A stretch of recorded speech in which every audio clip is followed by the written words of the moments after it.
Guys, I'm here with my daughter, Danielle D'Souza Gill. She's host of the show on Epic TV. It's called Counterculture with Danielle D'Souza Gill. She's also the author of a couple of books, most recently, The Choice, The Abortion Divide in America. And we were talking, yesterday, I guess it was, about some of the back and forth between Trump and DeSantis. And you were making the point, wait a minute, none of this may matter in the end if we don't take certain key steps. So tell us what you were talking about and let's get into it a little bit. Yeah, well, I noticed that, this primary debate has really heated up a lot and everybody has their thoughts on who they want to be the candidate. But I was looking at things in Arizona and Georgia, two states that we really need to win in 2024.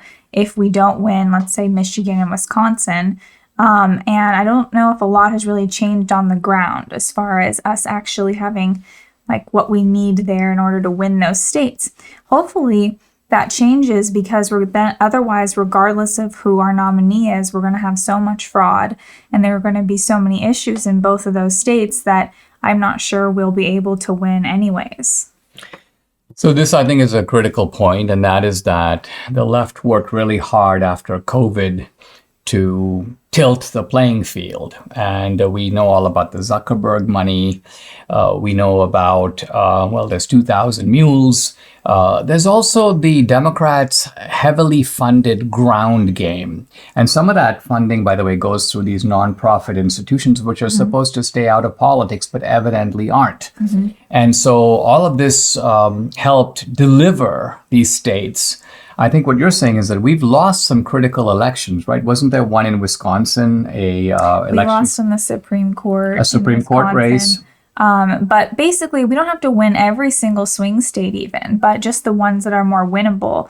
If we focused on those, then at least we'd have a chance with whoever our nominee is. Because honestly, I think Trump or DeSantis should be able to beat Biden because Biden's been so horrible. I mean, most people know that he has clear mental problems. Obviously, the country's gone way downhill since Trump was president. We had a way better economy. Everything was really great in the country. We had low interest rates. People had much more flourishing lives. We should be able to bounce back from the COVID problem, but Biden should lose regardless to one of these two. And if he doesn't, it's mostly because we don't have the ground game in those key swing states. Yeah, so we were talking about how do you go about all this, and I was making the point that this is not just a case for the ordinary citizen buckling up and doing more. Yeah, if you have the time, if you're able to volunteer as a poll judge or be able to participate in the process, that's important. But we really need a team on the Republican side, a team that involves donors and money, a team that involves lawyers that that are familiar with the ups and downs of election law. So we need strategists. And we had strategists in the Reagan years who knew the game and knew how to fight in these states are often close. There's always going to be some parts of the country that are kind of balanced in the middle. What I found really remarkable about the 2022 election is that it seems like we lost, if not all, nearly all of these very close contests. So somehow the Democrats had enough in 2022. And this was not because of mules. They might have used other strategies in Arizona. I think they used the strategy of let's muck up the machines on election day, and that's going to help repress the Republican vote. So very invidious. I'm not saying there wasn't this invidious behavior, but what I'm saying is they also somehow are able to yank their people to the polls. And I think it's a function of money, and it's a function of lawyers, and it's a function of organization. Now, yeah, well, and also I think in Georgia, Kemp won by a good amount in Georgia, and he focused on some of those swing districts in Georgia. So we should be maybe doing what he was doing to somehow win those, because you don't have to get all of Atlanta or anything. It's just certain parts of Georgia. And then same with Arizona. It's only certain parts we have to get. So it should be a doable task. I mean, we've got friends in both places, and one of the things that they've been saying, there's a turning point guy that we both know in Arizona, and he's like, look, Arizona's a critical state. It's hard to see a pathway for a Republican to make it to the presidency without Arizona.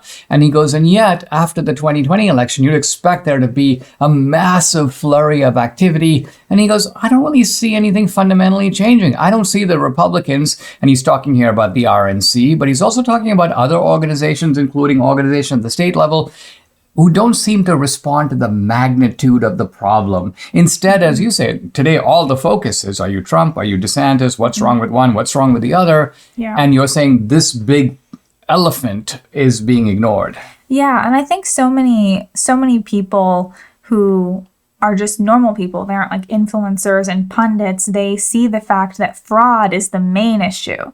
Fixing the fraud is number one. Number two is pushing our candidate over the top, because even if we have the best candidate there is, they're always going to win if they still have fraud.